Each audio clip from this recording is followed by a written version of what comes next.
When was the first time you felt old? Was it leaving high school and realizing that all the other kids were younger than you? Was it the first time you bought a ticket, an adult ticket, and paid an adult fare? Or was it a small child asking if dinosaurs were around when you were a kid? For me, it was the words, "You have the legs of a 65-year-old woman." I looked at the orthopaedic surgeon and I turned my gaze to the silver, sleek LCD screen where I could see an image of said bones, and I pushed my glasses up my nose to get a closer look. To be honest, a diagnosis of arthritis in both knees wasn't a surprise, but on reflection I wondered, should we be equating our age in years, our chronological age, automatically with disability? At the time, I wasn't a healthy aging researcher. I was a food safety manager working for an international food company, and part of my role was to travel the world working with growers of our fantastic ingredients. For example, the strongly scented dark green mint leaves grown in the Moroccan desert for our herb mixes. The golden, sun-ripened sweet pineapple from Ghana for our little fruit pots. Or the pale, crisp lettuce from the fields of southern Spain for our salad bags.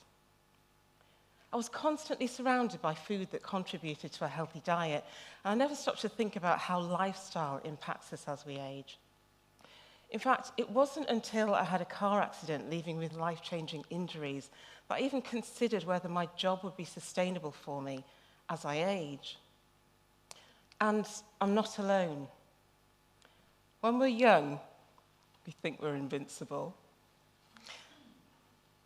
We are unconsciously incompetent about aging. We frame aging as a disease that we need to cure so we don't get other diseases such as type 2 diabetes, dementia, or heart disease. But in doing that, we forget the wise words of the activist and campaigner Betty Frieden, who said that aging is not lost youth, but it's an experience, about opportunity and strength.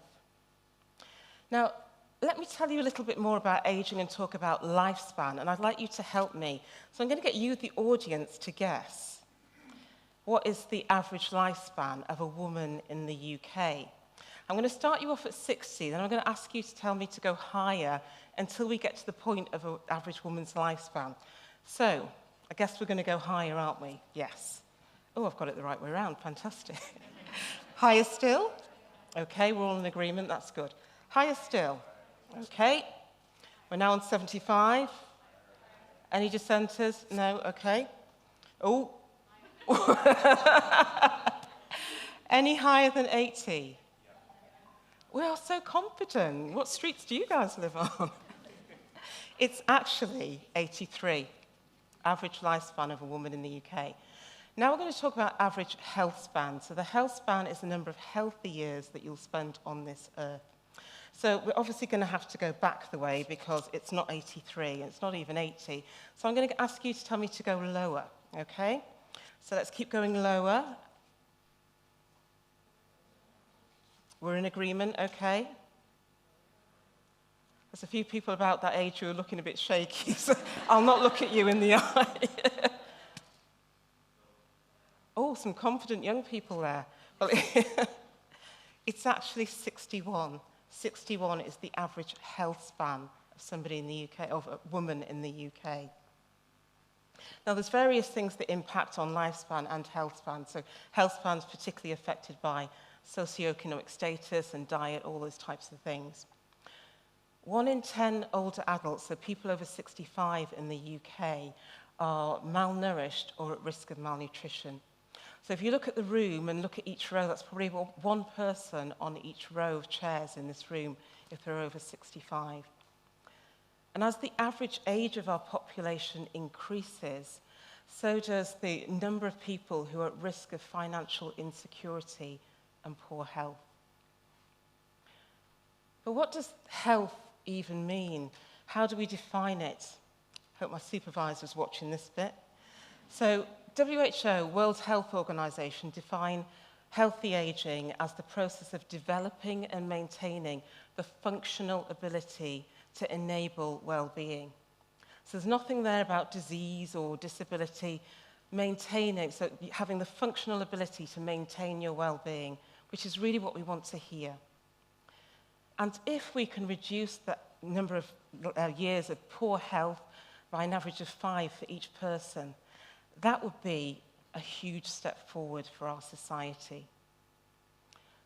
We are unconsciously incompetent about aging.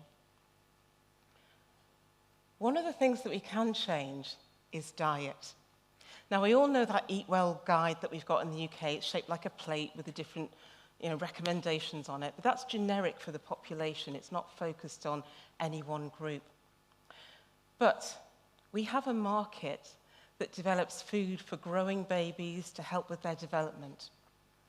But we have a market that helps toddlers to explore new foods, tastes, and textures. And we have a market that caters for the energy needs and convenience of school children.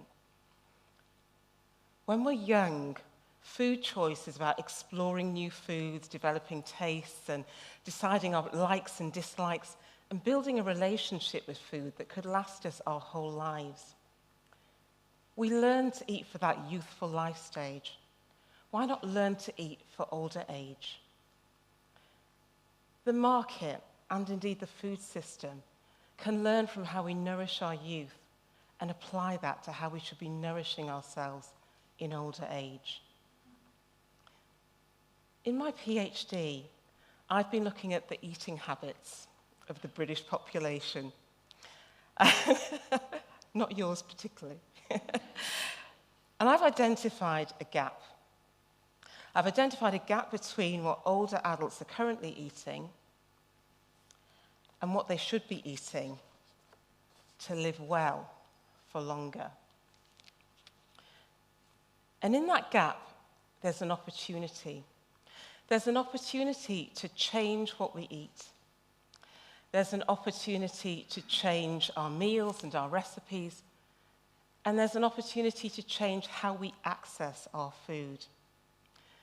Now, changing our behaviors and bringing positive, healthy habits at midlife, say 40 years of age, that's a game changer because it means that it can affect the way that you age and make it healthier as you age.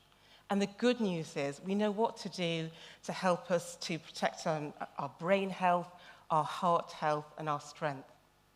For brain health, eating more of those rich, dark green leafy vegetables, those red and juicy purple berries, and also brown, oily whole nuts. For heart health, having a wide diet with lots of things in it, but remembering to have those oils such as rapeseed oil, olive oil, oily fish, and again, nuts.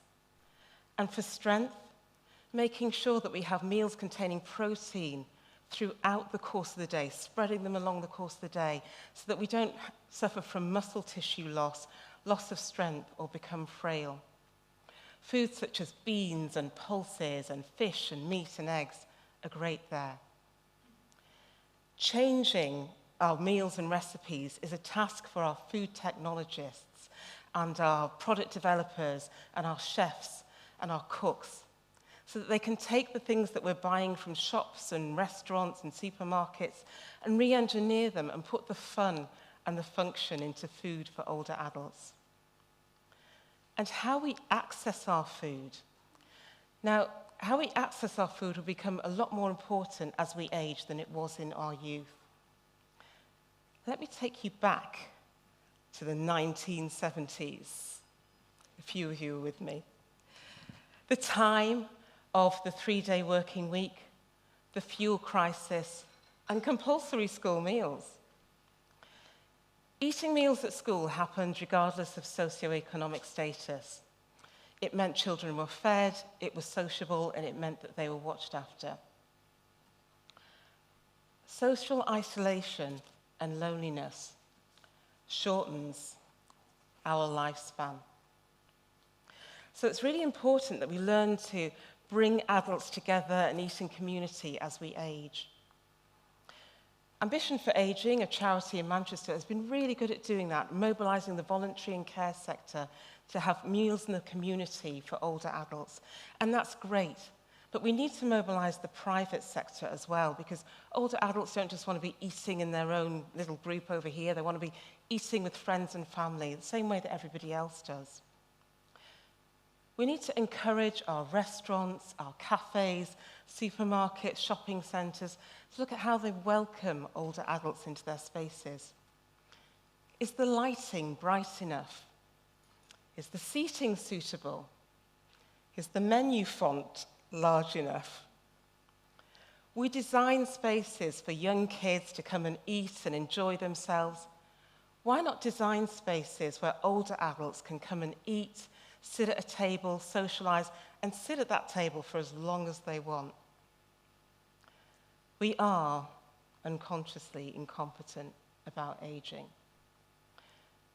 The market, and indeed the wider food system, should learn from what we've done with our youth and apply that to helping us age well and eat well.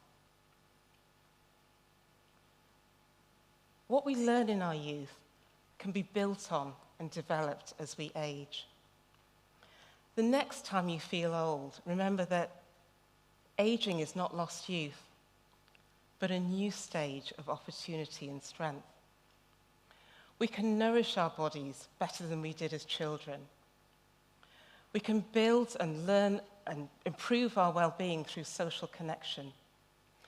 And we can live well for longer. Thank you.